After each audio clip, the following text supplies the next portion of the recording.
Oh, I forgot pulling up the stream on my phone so I can look at comments. Oh no, I left a thing. There I go. Hello, everybody. Welcome back after another long week of Forceful to the Teachers Lounge 1 year edition. This is your favorite Woo! Forceful podcast, as always, featuring myself, Jeremy Franklin, and two of the old three. We, Brian couldn't be here tonight because he's traveling somewhere. I tried to get everybody back, but we got Brandon Bremont over there. Say hi, Hello, Brandon. how's it going? I'm sure none of you remember me anymore, but I used to play Force of Will. And Frank Closser here in the middle. Hey, everybody. So tonight we are going to be talking about just kind of catching up on life because it's been a year since we started this whole little project, as well as talking about these gentlemen's thoughts on the return to Alice Cluster and kind of everything that goes with that. And then we're going to be building an Epic Stories deck together live with you guys because these two Oh guys boy. helped create the Epic Stories format, have a lot of interest in it, and yeah, it's going to be good. But before we get into that, I have to do my usual shilling at the beginning. So as always, if you like what we're doing, go ahead and check that support button down below with join. You can become a member and help support the channel. And then also, if you haven't already, I really hope you do because I've talked about it enough. We have the Grand Fowl Festival happening next month. Information is up on the screen. It is in Westland, Michigan. We have at this point over $8,000 in merch and cash prizing to give away during this event. So I really hope you guys show up. Here's on the screen just an example of some of the prizing that we have, and even more of it is coming in. And I have stuff from literally all over the world coming in for this event, so you definitely are not going to want to miss it. So you can check out vidyagaming.com right now to go potentially pre-register, which gets you the best choice at your choice of prizing. So hopefully we see you there. So, gentlemen, how's life? Oh, life's going well. I moved out of Arizona, so I left my Force of Will locals, sadly, to a place with no Force of Will locals, which let me say is a strict downgrade. But I'm excited I'm coming to your the Force of Will festival, so it'll be the first time I played Force of Will since the second set of this current cluster came out. So it'll have been a while. I'm excited to get my ass thoroughly kicked, but get to see all my friends and everyone. So that's exciting. Yeah, it's going to be a good time. And Frank was potentially going to be able to come to the festival, but that didn't work out.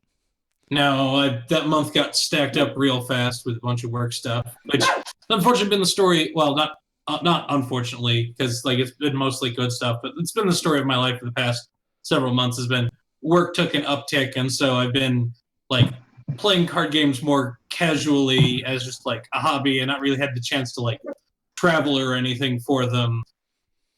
Probably the last 4 months, which I mean, is something good to keep in mind if you haven't been doing this for too long. It's just I don't know if you still do hints for new people, but it's important to keep in mind that as you get into the hobby, like sometimes you are going to have like a hiatus, and it's important to know like what you need to keep interest so you can get back in when things stabilize for you. Mm-hmm. Yeah, I mean, I have the absolutely. privilege of just talking to so many Force of Will players that I think for the most part, I'm up to date on what the meta is. I'm not entirely certain. I'm probably going to have to grovel on my knees and talk to the Rogues Guild people and ask them what the best deck is. So. Don't worry, I'll build you a deck, buddy. Thank you, buddy. So I do want to talk about so you guys have been kind of playing card games a little bit more casually, haven't been necessarily in the Force of Will for much. Frank, you did give us an update to the Epic Stories ban list with this new set Yes. release, so thank you for that. Mhm. As someone who played against a reanimate deck that used Invitation and Demon Division to just find perfect combo pieces, glad to see those cards get hit. I'm also glad to. Dean, I'm also glad to see the changes to, for those of you who don't know, Flute is now no longer, not only not allowed to be used with Reflective Rain, but also not allowed to be used with any Divinity Ruler. So, no She's extra on guards her worth. last leg, unfortunately. Too She's much just we, a to. we little were too talking intense. about we've been talking about Flute for like 2 years now, and Yeah, It's true. I'm We have. not We at have all been talking shocked to about see it a that lot. go. Travis, thanks for letting me know. I tried to adjust the volume. Let me know if it's a little bit better. So we do want to talk about this next cluster is Alice. It's just being called Alice Cluster, but we might have it be called something different. But the first set is going to be Alice Origins. It is a return to that pre-Alice cluster, or Lapis cluster. Yeah, it's weird. We're like going back in time to like the young versions of the characters, kind of what not Millennia of Ages. There was a one where we went back in time. Whatever. We're going back to the young characters again, and we've also had with it some pretty big changes in regards to the box design, in terms of how many cards we're going to be seeing in the new set, in terms of the structure decks coming out, as well as what is going on with these new memorial cards. And we're not going to talk about memorials tonight. We talked about that last time. We still don't have any new information in regards to whether or not they're taking the uncommon slots in the pack, though I imagine they probably will, but we'll have to see. But I do want to talk about this idea for the two of you guys, having been people who played Force of Will back in that era, of what you think about, way back when, about what kind of things you're thinking about looking at the potential return to Alice Cluster, as well as just the changes to box design. So I'm pretty sure from the people I've spoken to that it's pretty ubiquitous to consider Alice Cluster the highlight of Force of Will. I don't know if obviously that's a subjective opinion, but I'm pretty sure that opinion holds pretty consistent amongst most players that played back then. The format was, I'm not going to say strictly balanced, but it was interesting. The rulers didn't have energized yet, which is a downside. But otherwise, a lot of the archetypical themes were a lot more defined, but also less dominant in the top decks. You had a lot more options for what to play after Death Scythe came out. And I think it was a good time. I look back at those designs and think, like, this is really where I want ruler design to be, these plus energize. And I look at them compared to the divinity rulers nowadays, and I think, like, I am excited to return to that, if that is actually what they're going to do. If they're going to harken the game back to that, obviously they could decide not to do that and just go thematically with Alice Cluster, which I also think would be fine. I like the Seven Kings. I think all of them have very defined personalities and skill archetypes and things like that. I think all of them are very interesting. I think every one of them has a player that's like, yeah, I love Valentina. I love Melkis, and it's easy to attach yourself to one of those characters. And so excited to see all that come back. What about your thoughts on the change to 20-pack boxes? Well, again, I'm not really. I'd have to really look and see how it ultimately plays out. Do we know what the MSRP on those boxes is going to be? From what I've heard, most stores are looking at $55 to $60 for a box. Okay, well, I mean, that's fine. As long as the price stays correlated, I think that's normal. For old Force of Will boxes, at least the ones that when I played, you needed about 3 boxes to get a play set of everything. What was about how the math played out, and that was just short of $300. So, if you're getting 5 boxes for $300, and that's about what it takes to get the full play set, then that's normal. Then that doesn't really affect me at all. It is, outside of the memorials, it is a 67 card set from the actual set itself. The memorials are, there's 80 of them, which is why people are concerned about what they're going to take up in the packs. But if the breakdown is that they're these cool hunted collectible things in the uncommon slots, and then you have 67 cards taking up the normal rare. And they've confirmed that they're not New Frontiers playable, right? They have confirmed from the French page, I believe, that the memorials are only usable in Wanderer, Sealed, and Draft. Fascinating. Yeah. Well, the other thing to remember, as far as obviously this is getting into talking about memorials, which you said not to do, but then both of us ignored you. So that's fair. That's fair. It was relevant to the second question, so. Oh, I've missed you guys. I missed you too. It's like, if they're actual reprints, it's not untenable to have a high number of them going into a low number of slots, because you don't need a massive supply of them coming out of the packs, because there's an existing supply in the market. Right.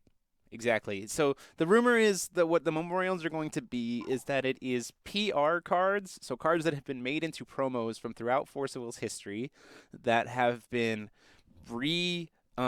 rebordered, essentially, like same artwork from when they were promos, but rebordered to have this cool fancy new border, and then probably the resonators will be re-edited to have their stats on the side except and not on the bottom, like if they were an old school resonator. And then this is cool because there were lots of promos that were region exclusive that the United States never got, or locals had a really hard time getting, and stuff like that. So it does give an opportunity for some collectors to be able to hunt that stuff. Like, for instance, what about the Italian dual stones, or what about the Italian rulers memoria, or like there's all kinds of cool stuff that could potentially be in those slots. This type of move also isn't unique to Force of Will. Like, Magic at the same time right now is trying out an entirely new type of booster pack. They literally call it a collector's pack. Like, the market is changing for trading card games, so all of the companies are experimenting with what do we need to shift our products in to keep serving our existing customers while also like keeping like value in the paper stuff we're selling while other stuff is starting to take off. Right. The thing about Magic is you get to choose that booster, right? Like if you're trying to collect for standard, then you can just take a regular booster. And if you want these fetch cards, then you can get them out of the collector pack. Having it all be one pack, well, obviously I'm not saying that Force Will should do 2 different pack types. I don't think that they have the value for that. But and again, I'm gonna have to see pull rates. I'm gonna have to see how many packs you need to complete a set. I'm gonna have to see how impactful the rares and commons are in the next set to really solidify an analysis here. But for the most part, this doesn't seem terrible. I think the worst part of what you said was 6 to 7 card set. My eyebrows kind of arc a little bit here in suspicion. But, it's 60. Sorry, I should clarify. It's a 67 card set alongside all of the new cards in the structures. I know. Even that is a little bit like which is supposed to tantamount to the fact that they're shrinking into the smaller smaller boxes. It's a first set though, right? So there's also starter decks, is what is yes, exactly. Correct. There's two starter decks alongside the first set. So we're probably closer to what, 100 card set if right around. Yeah, there is if that's true, then 67 plus 2 starters, and it looks like the 2 starters are going to be Faria and Melgus, and they're going to be 2 different starters, not a combined. And from the artwork, it looks like Faria might be white-blue, and it looks like Melgus might be black-red. Now, see, that is something I would be interested to see. Going back to Alice Cluster, is a little bit of support / pushing for 2 color decks. Maybe pushing is not the wrong word, but rewards for 2 color decks. Right. Like the nice side for at least a bit in the most recent cluster, like with pushing for monocolored stuff, was that it enforced a deck building challenge, and like it was interesting. It did interesting things to actually working on the decks after being so free with colors for a while. But now that we've been in that game for a little bit, it's a good like change to the format to give people reason to like specifically build into 2 color or 2 colors with a splash combination, just to keep things changing. Like that's part of standard, is periodically changing things. I'm on record as saying I actually kind of enjoyed the monocolored Worlds format this year, and then the subsequent monocolored standard that we were playing. But what's important to note there is that it is a pendulum. Like when you solve that puzzle, you want to swing back into the other side of dual colors. So I really hope that we do see dual stones come back. Maybe not necessarily pure duals, because I think that standards in which your deck is entirely pure duals, I like have things like the machine stone and like that do interesting things. So maybe with those and dual stones in the standard, we could see incentives for monocolor, so that would be fine. But we'll have to see. Color deck come back. Someone said, someone asked, a starter deck per set. Yes, it has been told that we are now getting starter decks throughout the cluster. So what's going to happen is there'll be starter decks with set 1, and then starter decks of a new ruler with set 2, and then starter decks with new rulers in set 3. So I imagine over the course of this cluster, the 7 kings are going to return in 7 starter decks. Yeah, this is also... Go ahead, Brandon. In the set, do we know, or are we just getting 2 new rulers? As far as we know, there are 3 new rulers for this new set. There is the one including the starter deck, or the including two the in the starter decks. Including the starter decks. So 2 in the starter decks, and then 1 from whatever. And we know this kind of we're guessing that because of the buy a playmat or buy a box play. It's either the buy a box or the pre-release mat has Faria Melgus and then a brand new character on it. So we're assuming those are the 3 rulers for this set. Not necessarily, it could be Faria Melgus and super rare. There's a good design aspect to like breaking down the starter decks for the set, even though it means that like you're going to have some rulers that are seeing a little bit more play over their lifespan because their decks came out first. It allows your sets to be a little more like there's more of an identity in the set where like, you know, you have Faria and Melgus in the set, and we're going to get a big chunk of synergy with them along with some standalone cards that go into colors. And then the next set will get a couple updates for each color, maybe some updates specifically for them, but they'll get a big new complete chunk of synergy for these 2 new rulers. And so each set will drop very much like sort of like stuff that's like new stuff, but also very self-contained stuff, which will help, like it can help avoid the issue that we've sometimes run into with new and post rotation, where like you have the new rulers and maybe one of them is just like barely fighting its way in, but they are overall just are missing enough of their like synergy or key cards to like not make any impact. Whereas if you sort of make each set a little more standalone while thematically fitting in a block, they have a chance to have more immediate impact, which also gives them more ability to shake things up. Like, you know, like, oh, if you introduce both a couple like new cards to like mess around with the existing standard, while also 2 whole new deck archetypes to build around, you have a very good chance of actually like disrupting the setup of New Frontiers. Yeah, which absolutely. And a bit of disruption is what you want. That's something that we complained about here on the lounge before, of like a new set comes out, but it has support for older stuff, and then it's just like, well, there's not enough new support for this new thing in this new set, so we're just going to keep We need a lot of support to disrupt these Affinity rulers, right? I mean, like, besides just the ability to power creep, which they could do, I think that's not a good solution. It's also a matter of if they're going to... We're pretty sure they're moving away from Divinity, so we'll have to see what kind of replaces that.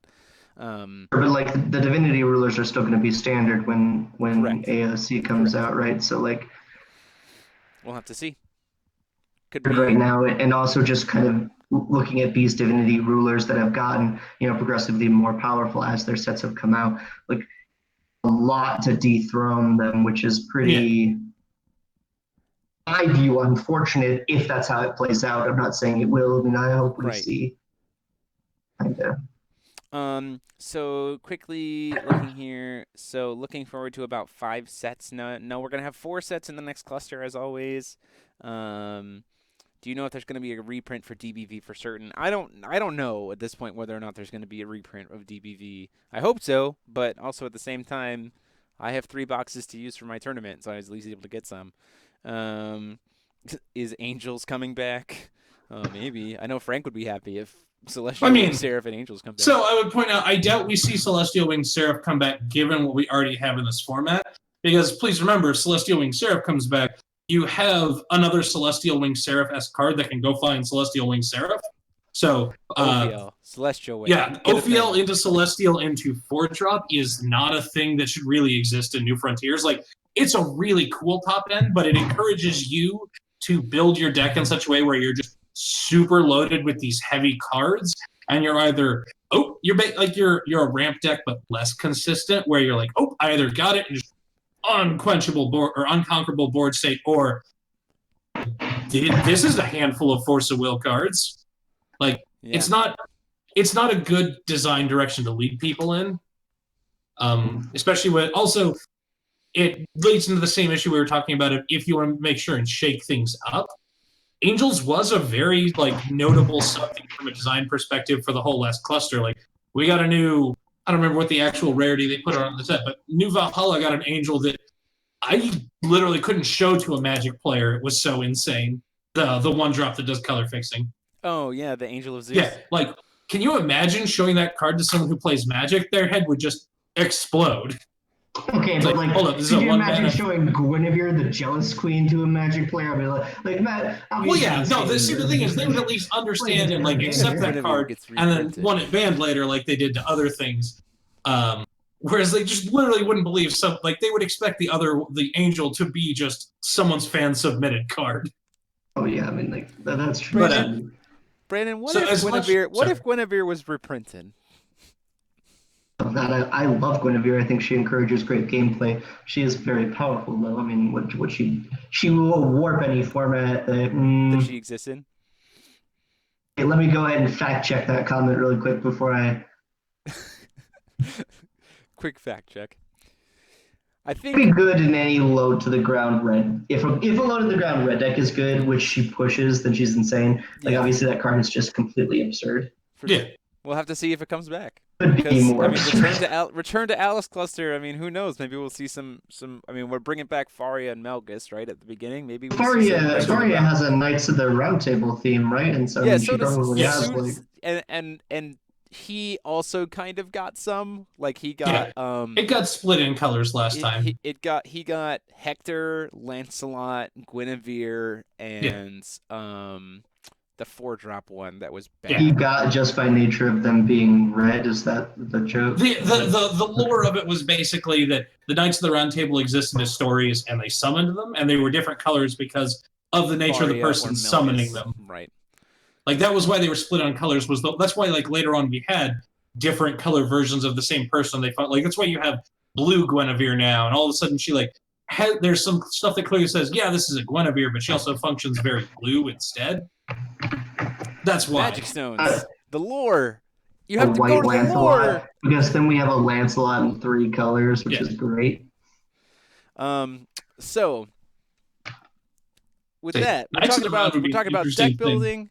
We're talking Oh, about sure. potential reprints. We're talking about all kinds of stuff. So I think we should build an Epic Stories deck. Yeah. So here's how I'm going to propose Well, this. I want I want Brandon to do this. Brandon, I want you to give us a ruler that is non-divinity. It can be from any of Wanderer of Force Will. Give us a non-divinity ruler. Refrain. What'd you say? Freya? Reflect, refrain. Oh, you pick Reflect Refrain. Pick a different non-divinity ruler. Oh no, Jesus. What other rulers are there?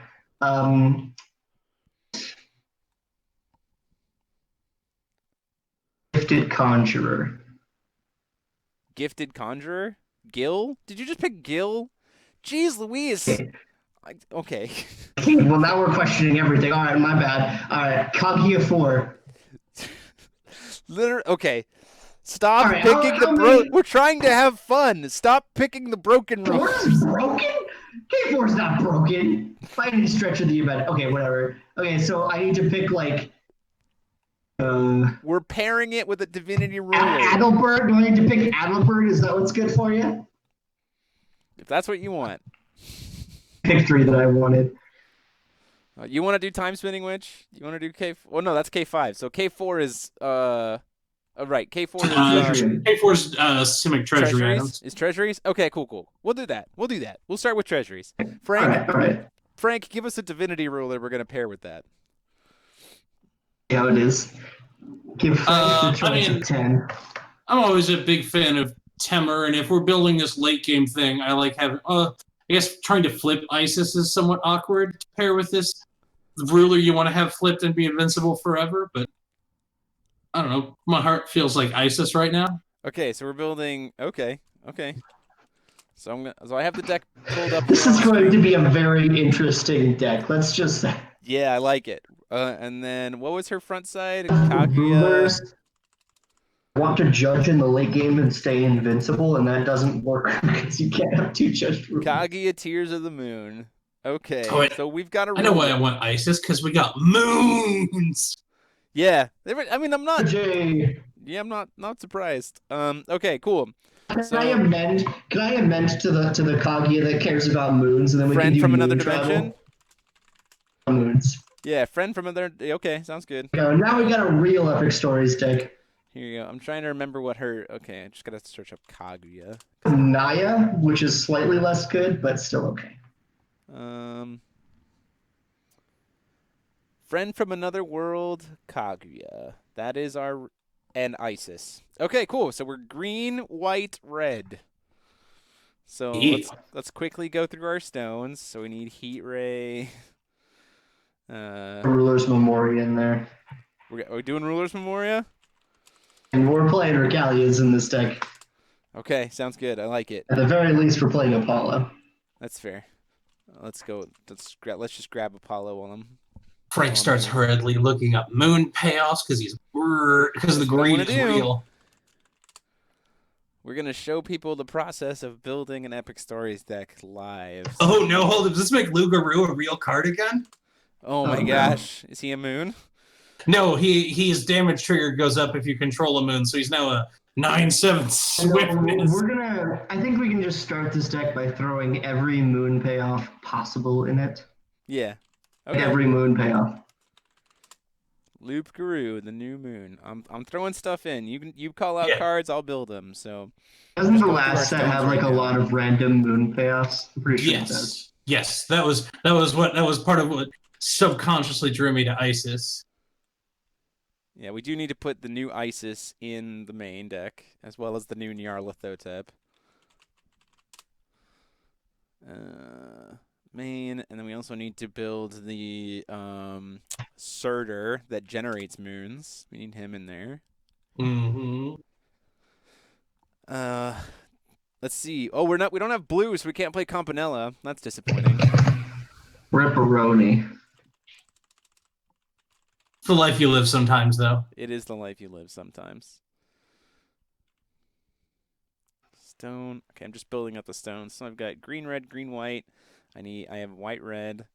I have Ruler's Memoria, Moonshade. Right? Of course. Stones. Do we do the countdown stones? Like the shock rocks? You're almost always gonna. It smooths out your mana base. I would point out you're starting out somewhat incorrectly by starting with your stones. Sure. I'm just trying to in these colors, there's not a super noteworthy stone that changes how you want to build the deck.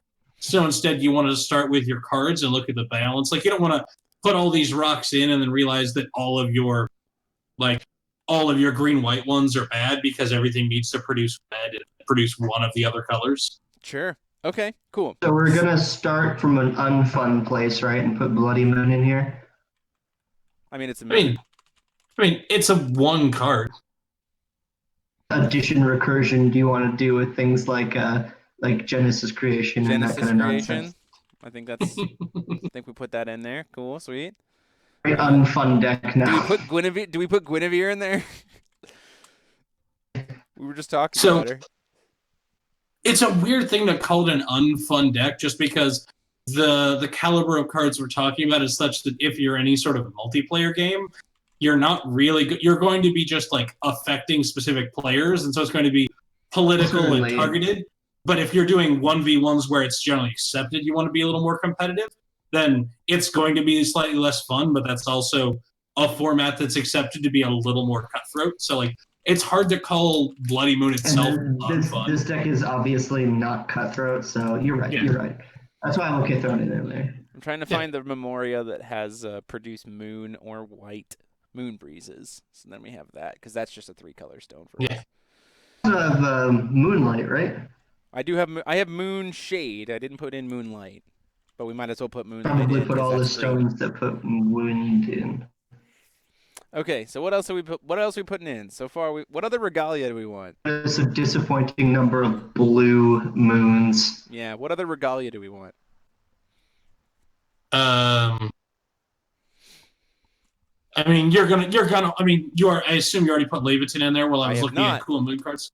Like, you're a red deck, you want a Leviathan, and we've got Isis as a ruler, so we want to be able to just smack something with first strike straight out the gates. Like, that just turns Isis into a Swifty kill spell. If we need regalia just for nonsense, Maribel's a good choice. She's just good. I'll put that in there. Yeah. Yep. So far, we've got Apollo, Interdimensional Vessel Apollo, Lave, and Maribel. Any other regalia we want? Do we need Death Scythe? Do we care? The best regalia in Epic Story is Class Juice Tank. Yes. On that, that's better than Levitine. Oof. I just got to search up the word tank. Do we want Death Scythe? Hey, Death Scythe. Hey, we have a Guinevere already. Combos. Brain.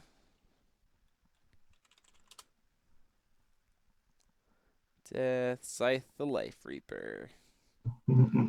Okay. So We're 12 cards in. We're a fifth of the way there. Are we playing Root I guess the Egg? question is, so we have some of this moon stuff. We have a little bit of recursion. Do we want to go to just like sort of like this like value mid-range direction, or do we want to try and like steer in like Isis, the 3-drop that like gives all your moons cool powers? I did Sort of put in steers the us towards being a Isis. No, ramp deck. I think we definitely put every moon payoff in here. Yeah, What but are then all do the other we moon after card that do we payoffs? become like a ramp deck? Like, are we just looking for like early ramp and interaction, and then late game is just a ton of moons and fats? Mid-range here. Like, I mean, I want to play things like Kaguya's Moonbeam Butterfly, Kaguya's Sealed God of the Moon, Okay. the Tepid Devouring Messiah. There's Ancient Moon Dragon. It's the 4-drop flyer that becomes a 12/12 as long as you control a moon. That sure sounds like just like bad Gwyber to me. I love Bad Gwyber. Let's You play know it. I'm into Like, bad- don't get me wrong, it's thematic. It's thematic. It's just like it's bad Gwyber. I'm a big fan of elves in this format. And oh, are we blue? Damn it! We're Oh not my blue. God. We were blue before. You changed us. We're no longer blue. Only play Kaguya, if only. We can play the new Kaguya, the Kaguya's Moonbeam Butterfly. We can play the Lunar Moonbreeze Researcher. elf. I'm a big fan of elves in epic stories. Sure. I'm trying What to do we find have the new for one. mana? The new Sealed God of the Moon. Moonbreeze Elf is Oh. great. I'll get some giants in there, my dude. I have The Surtur new giants already. are. You don't have Angerboda? I haven't put it in there yet. We're building it live. Butterfly, so we could play like Tsukiyomi Noble and play like a Death and Taxes style We nonsense. could play that. I'm trying to find. Lorite into basically every green deck because Lorite is insane. Do we put Wanting to Disciples be. in too? Well, we do have a butterfly. So I'm putting Lorite and Disciples. That's the Farius summoning, if we're going to be this direction. Right, yeah, right. That's good. Being able to search out the Isis seems important. This card's great in epic stories.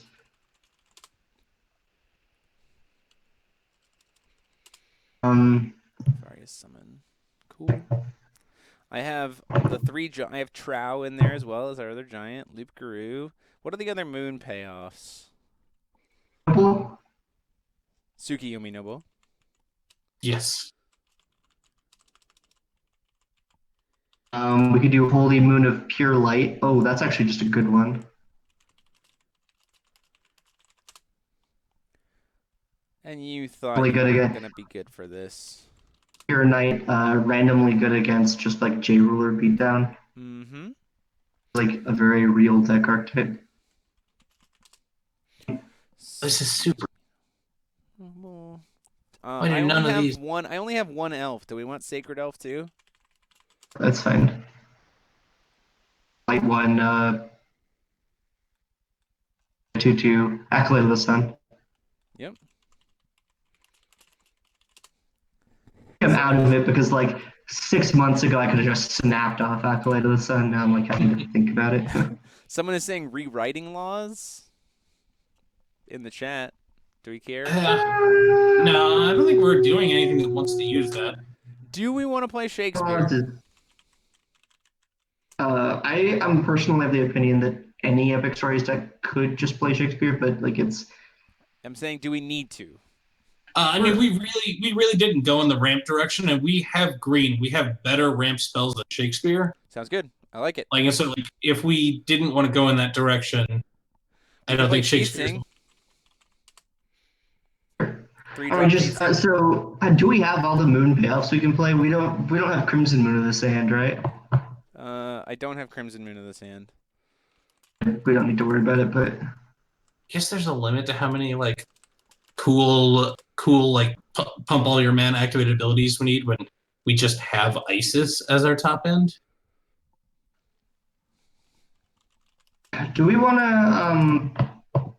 our stones to all produce I'm looking up every card that says moon. payoffs? Are there for like just having infinite moon late game with Kaguya? I mean, her backside is just counter. Every moon is counter an activated ability, or no, triggered ability. Triggered ability. She's half a Lorite infinitely late game. Looking through cards, the same. I know there's things like Door of Time. We can't play like, is Door of there? Time. But like, is there anything else like Door of Time that? Little Dread's a really good card in any red deck because just you've got a reasonably sized target attack body that just like scales to different things, and you have Kaguya, so you can hypothetically pump her by like 4 power forever. Yep. It is just like a mid-range deck here. I'm liking it. Do we want to put like Seal of Wind? Oh, Seal of Wind because we produce Moon anyway. Yeah, it's insane. Yeah. New Kaguya just because the Resonator one is awesome. I already have it. Yeah, I have that. Okay, good. I mean, we're a white deck. Rapunzel bears mentioning pretty much every time. Yeah, that's true. We're just talking about not Rapunzel's. Just mid-range. We probably play Shining Strike because we have Kaguya, so it's just a straight better card. We have hold up. Do we how cute do we want to get? Because Brandon did put Moonbeam Butterfly in there. So you've got a couple different variations of Volga, the king who, when he gets hit, hits back against your opponent. Oh yeah, we've got. If you combine that with the white edition that gives him Eternal on your turn and Isis, your ruler, you just have every red is burn the table for 2. Wait, doesn't Isis just burn the opponent anyway? No, she burns target J/Resonator, right? That's true. If she just burns your opponent, she just burns J/Res. Yeah, okay, never mind. See, so that shows what I know. We need the rune that gives us Eternal, so we can't. Oh yeah, that's all we need. We don't even need to play the edition. We just have the rune because you only got to do this like once. So this is an interesting question, Frank. So this is a good Epic Stories question, right? If we are be the colors of any of your rulers. The divinity pure runes can be the colors of any of your rulers, even the non-divinity ones? Yeah, that's one. There's not even a special Epic Stories rule. There's just the regular rule actually functions with 2 rulers. It's just so we're gonna put Ring of Legends in the sideboard. So then we have that. Interestingly enough, we should also probably play Karmic Reversal, because if we have enough moons and Nyarlathotep, we can just kill our opponent.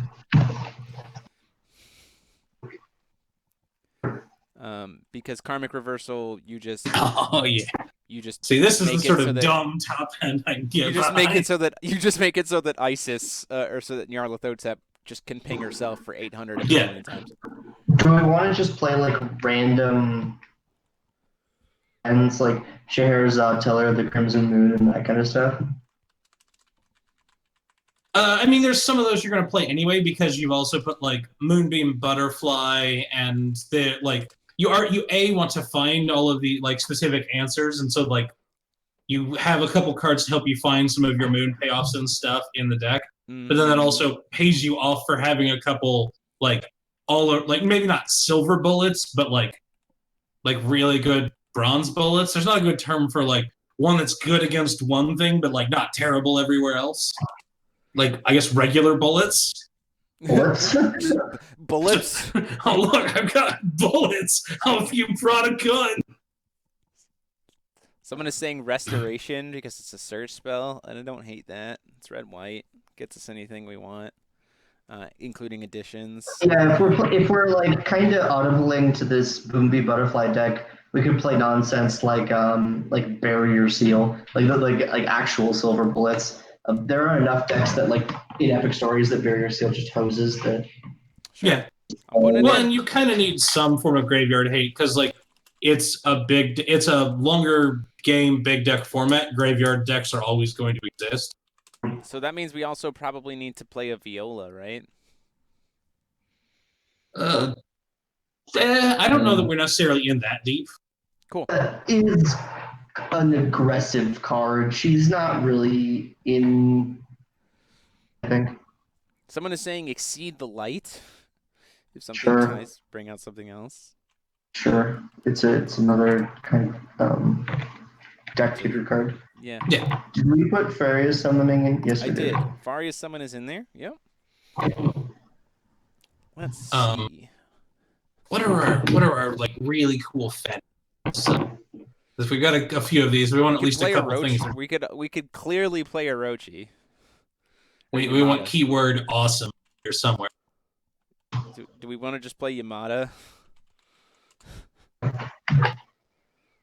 The big like big Naya here. The big old can attack 8 times. Yeah. I don't know if we're not being like mono competitive here, but like Ring Wind. So that card is like the Yamada no Orochi. The problem is like that card is just like it's super cool and super flashy, but it's only ever been unfair for a reason. And that says it was one thing very well. So if you accentuate that thing, it all of a sudden does something silly. But like on its face, even for something big, you don't like it as much as other like big drops. Like, are we playing Freyla, the clone, or Fei Li, the clone? We're definitely playing Godly Aura rune deck. Do you think it's better in the rune deck?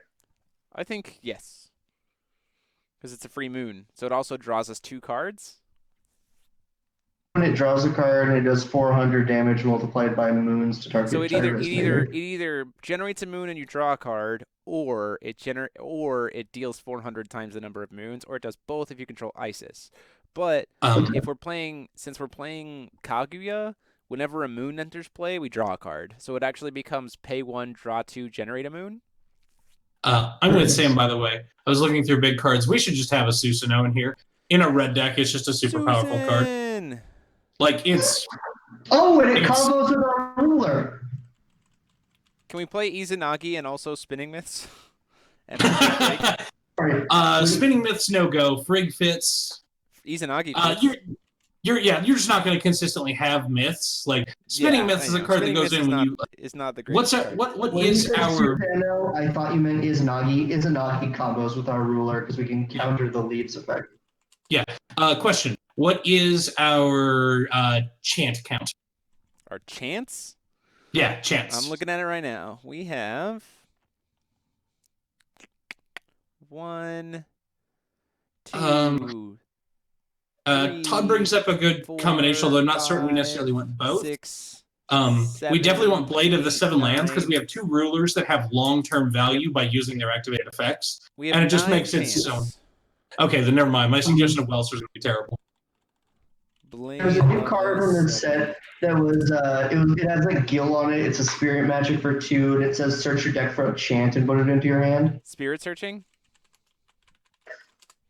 We can play spirit searching. I like that. Gets us Kage's Moon. It's technically like a slower second copy of Kage's Moon. We were talking earlier about Demonic Division got the axe in this format. The reason for that is because tutoring is just like is really good in singleton formats. Yes, it's just thinning your deck. I mean, it's just it adds. Zeke's is just a good card. That's fine. Yeah. Yep. Zeke's is a good card because it's like it counters a thing you're going to want to counter no matter what, and it doubles as graveyard hate that like you aren't soaking up spot. It's a bullet instead of a silver bullet, and it's really good at that. Do we want to play the sword for Susan? I don't think we want to invest that heavily into a single creature. Entirely sold on Susan is I mean, like between Frigg and Izanagi, like I don't even know if I need that much more. We have Frigg, Izanagi, and Susan. Okay, so the other cool thing though is that with Isis, we already have like game. Yeah, we definitely do when we flip Isis. Are we playing? Let's see. What were some of the silly cards that we were playing back when we tried Isis out, Brandon? Oh, I mean, like you mean like the old Isis control list? I mean, like we could play things like what's the red volcanic eruption? Like we're just wrapping the eruption. board. You mean just eruption? 3 mana and one of them's 4 mana, whatever one of the 3 Yeah, mana there's one is. eruption that just does 8 damage to each J/res. I'm sad that we ended up in a red, green, white deck, and we just end up in the wrong place to at all try Shiva, God of Destruction. We can play Can't Shiva. We have no Mimi tribes. You just play her in main deck. I mean, yeah, we could do that. But, like, that's not the fun of that card. Then it's just, like, a random Wrath of God, and while, like, that's kind of cool to me, I'm not really the Chaos guy. Like, if you want to sell me on a 5-mana card that just wrecks up the board state, I'm all there. This is not that card. With Moonbeam Butterfly. How would Enter Shiva interact with it? other J rulers at resonators at random. Yeah. That doesn't seem that good to me. No, it's good when it's a free Are we card also that you don't have playing to put in your deck. Avatar? Are we also playing Avatar, Alice? I like that card's one that's where like it's either like really getting your opponent and it feels great, or it just like is a card you wish was anything else in a deck. Like Sure. I love Blade of the Seven Lands in here because we have 2 rulers we want to have flipped for like past a certain point in the game we always want to have one of them flipped. So Right. Blade of the Seven Lands is going to do a ton of work, but Right. Avatar I don't think is doing us any work this time. You play Stone Ramp here, Blessing of Yggdrasil. I think that's good. At least a little bit, because Blessing of Yggdrasil is also fixing is a good idea. Yeah, for sure. We have 47 cards, gentlemen. Oh, if it's not in there somewhere, Wrath of the Flame God. Like, it's just Vindicate. I love me a Vindicate.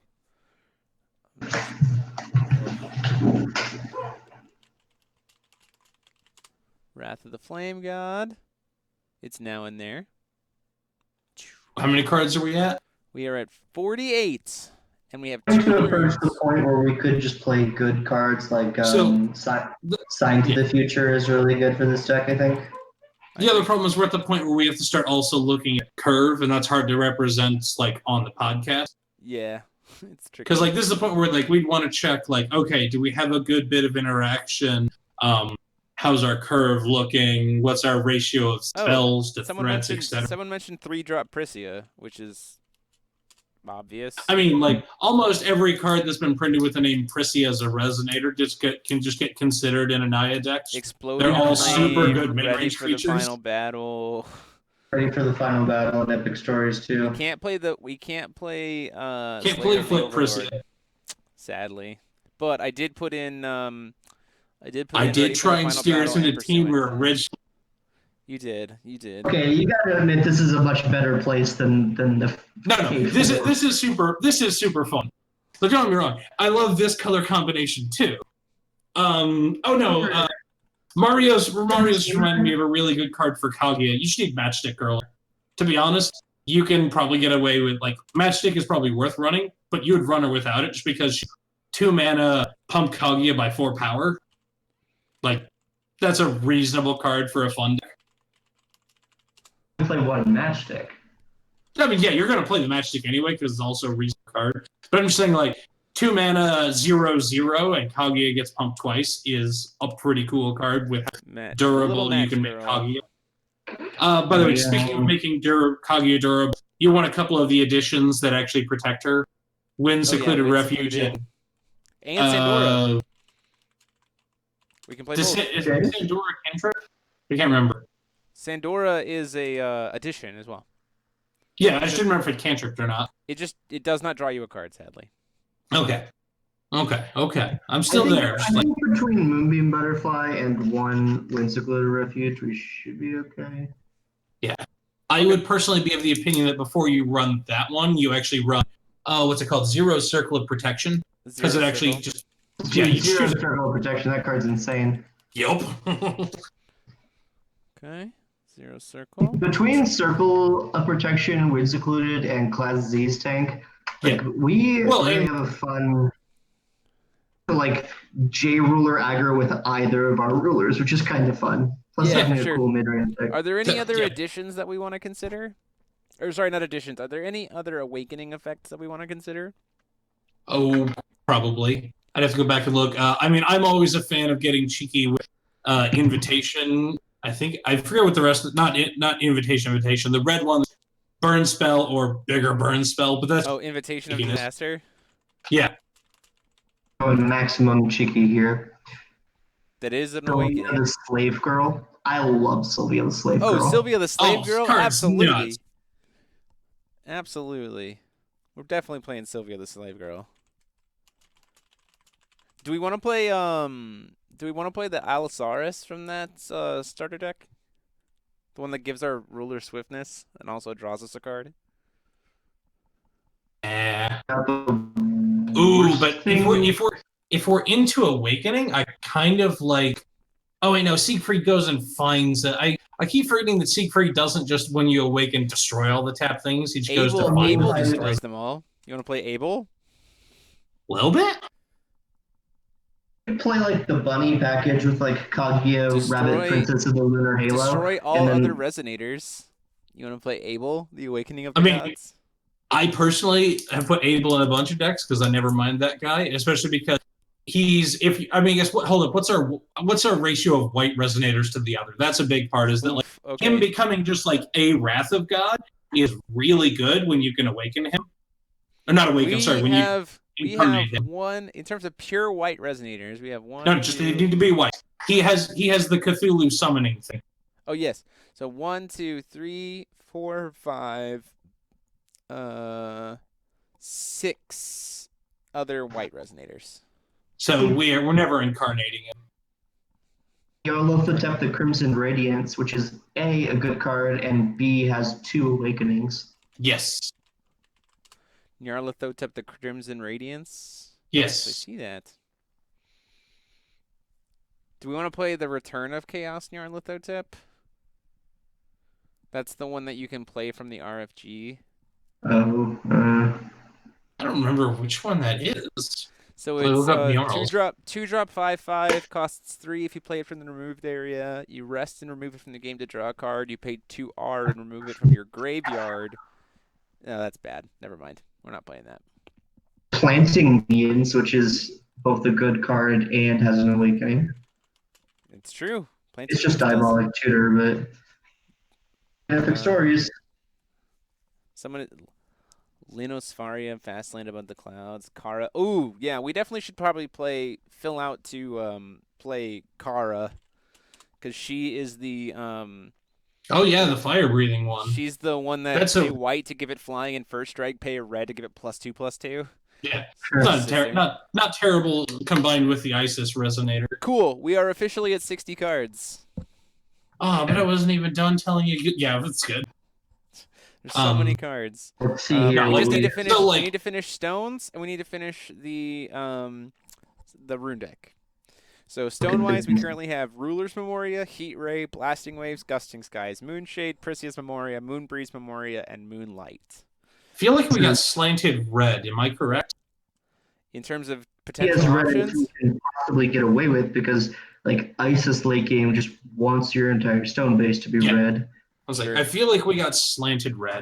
Probably a good idea, especially since we have So I'm trying to think of. There was a red-white hurt yourself stone, wasn't there? We can play Magic Stone of Dueling. Yep. Was there a red-white hurt yourself stone? I can't remember. It's you're talking about where they you're talking about the shock rocks? There's one for every color combination. It's Lumia's. It untaps whenever you judgment a white ruler. Which does work for us. Awakened Magic Stone, the Earth. That puts us more towards red. Okay, we are at 10 with a total of 1, 2, 3, 4, 5, 6, 7 red sources out of 10.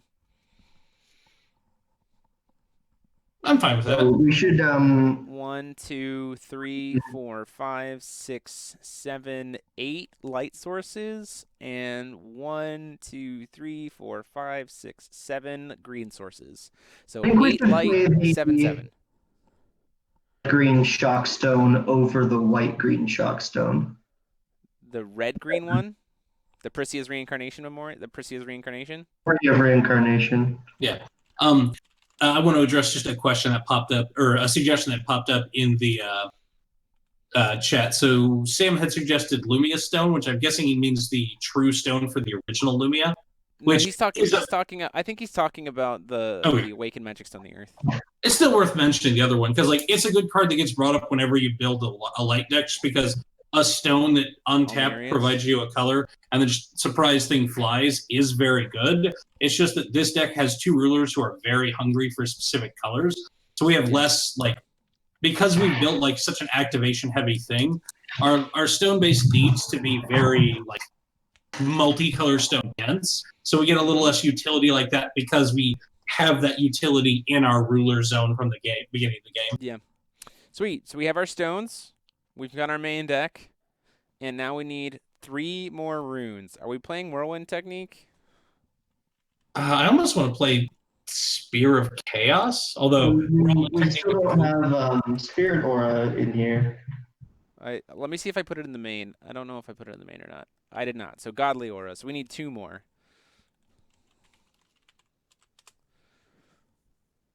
So we are currently at Divinity. We have a Divinity 3, a Divinity 3, a Divinity 2. So we need. I'm not married to needing to play all of them. Do we have enough bodies to? Do we have enough bodies to play Chainbind? Surely playing Conflagration Technique, right? Yeah, Whirlwind Whirlwind Conflagration. That does 4,200 to your opponent. Stop. Revive dead memes. The other idea that we could play no, we don't have is enough we could divinity play. for that. We could also play, since we're green, if we really wanted to, Frank, we could just play Nature's Beauty. But now we can't play Whirlwind Conflagration if we're playing Nature's Beauty. Which one was Nature's Beauty? The make your opponent not be able to block. Oh, we're talking about Chimimi's second one. Yeah, we can just play Chainbind instead, though. No. That's a huge upgrade.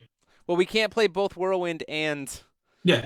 We can't play but both it's Whirlwind worth and noting. Nature's Beauty. Yeah, but the thing is, remember, is that even though we're comparing one that's a Master Rune to one that for a really one that's not, they're both 5-mana Master Runes for us. So the question is, do you want the sort of field wipe plus burn to one opponent that you have, or do you want a thing that lets you hypothetically kill the 3 most annoying things on the board and then crash in for a bunch? I'm kind of on board for Nature's Beauty. Nature's Beauty costs 3. Doesn't it? Oh, wait, that's right. It costs 3 and goes down if you're her. I thought it was 5 went down to 3. It's been a little bit. So are we playing that over Whirlwind?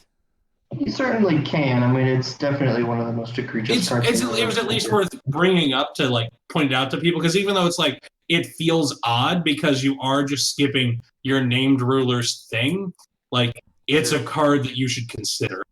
But yeah, I'm also not against the flavor of just Whirlwind Conflagration. I like the card. I've cast it a few times for fun times.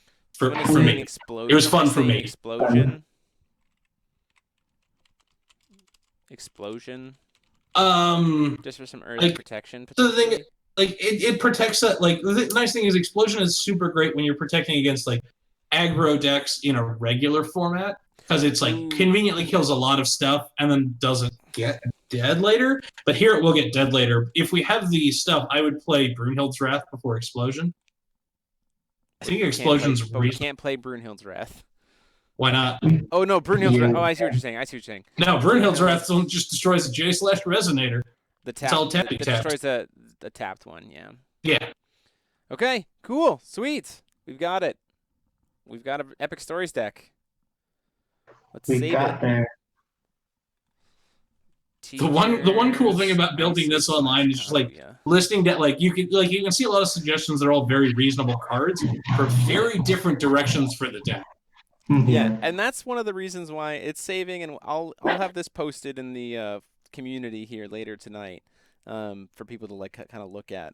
But one of the reasons why I wanted to talk about, or why I wanted to do this with you guys, is because just talking about cards and interaction and like building fun craziness of Epic Stories decks is probably one of the things that I enjoy most about this game. So it was really cool to be able to do this with you guys. It's back a lot of good memories. I mean, it's like Yeah. I was going through all this. And I'm like, oh man, I did love Force of Will, didn't I? Force of Will was a great game. And the other thing to note is, again, we are doing epics. So for those of you who have watched and now processed and are hopefully coming to the festival, you have seen what building an Epic Stories deck looks like.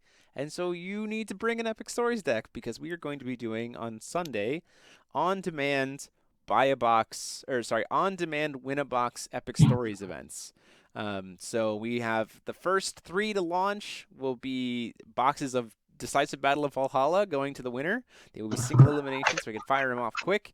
And then if we run out of boxes, we have some other potential cool promos that we're going to be using for cheaper, like 4-man pods of Epic Stories for some cool stuff there. So we're trying to make day 2 a lot of just fun and goofiness for people who want to come. So be sure to bring some Epic Story stuff to join us and hang us out with that.